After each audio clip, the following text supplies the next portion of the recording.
சந்தோஷம் சந்தோஷம் வாழ்க்கையின் பாதி பலம்.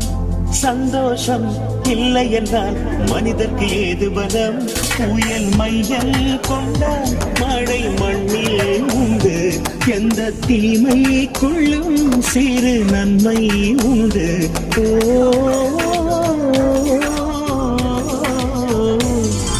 சந்தோஷம் சந்தோஷம் வாழ்க்கையின் பாதி பலம்.